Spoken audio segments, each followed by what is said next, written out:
មែនហើយបងរំខានអូនព្រោះតែបងនេះគ្មានគ្រប់យ៉ាងឲ្យអូនដោយខេម្នាក់នោះ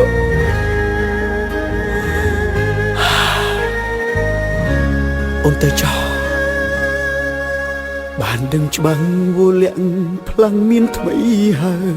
ហេតុដេចឡើយចិត្តអើយនៅនឹកដល់នាងត្បិតយើងធ្លាប់ជាសង្សារនឹងគ្នាមែន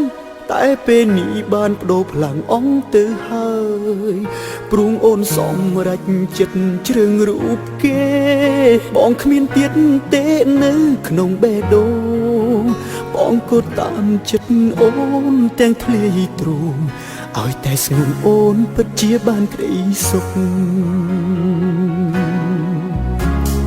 ជីវិតអូនរស់បានសុខហើយតែកុំឲ្យដឹងឡើយថាអូនទឹកភ្នែកបើប្រុសនោះធ្វើបាបចិត្តវោងឹតជប់ចាប់ពុនពេកបងនឹងគេច្បាស់ជាមានរឿងធំអូជីវិតបងអូនកុំខ្វល់ឡើយសូមតែត្រានត្រោយអូនរស់បានសុខទៅជីវិតបរោម្នាក់នេះឈឺចាប់មិនស្លាប់ទេពៅ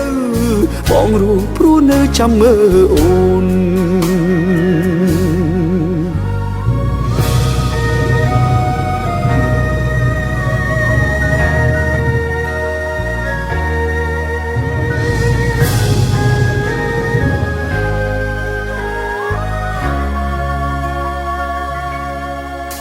បានដឹងច្បាស់វលាក់ផ្លាំងមានថ្មីហើយហេតុដេចឡើយចិត្តអើយនៅនឹកដល់នាង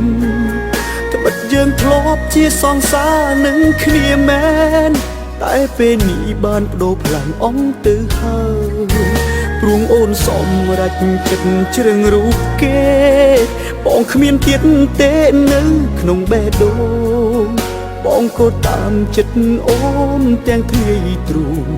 ឲ្យតែស្ងួនអូនពិតជាបានក្តីសុខជីវិតអូនរស់បានសុខហើយតែកុំឲ្យដឹងឲ្យថាអូនទឹកភ្នែកបើប្រុសនោះធ្វើបាបចិត្តវោងឹតជប់ចាប់ពុនពេកបងនឹងគេច្បាស់ជាមានរឿងធំអូជីវិតបងអូនកុំខ្វល់ឡើយសូមតែត្រានត្រោយអូនរស់បានសុខទៅជីវិតបរោម្នាក់នេះឈឺចាប់មិនស្លាប់ទេពៅបងរស់ព្រោះនៅចាំមើលអូនជីវិតអូនរស់បានសុខហើយតែកុំឲ្យដឹងឡើយថាអូនទឹកភ្នែកបើប្រុសនោះធ្វើបាបចិត្តវោងឹតជប់ចាប់ពុនពេកបងនឹងគេច្បាស់ជាមានរឿងធំអូជីវិតបងអូនកុំខ្វល់ឡើយសូមតែត្រានត្រោយអូនរស់បានសុខទៅជីវិតបរោម្នាក់នេះឈឺចាប់មិនស្លាប់ទេពៅបងរស់ព្រោះនៅចាំមើលអូនបើគេធ្វើឲ្យឈឺចាប់ប្រញាប់ប្រាប់បងណាស្ងួនបងរងចាំអូនរៀងរអូ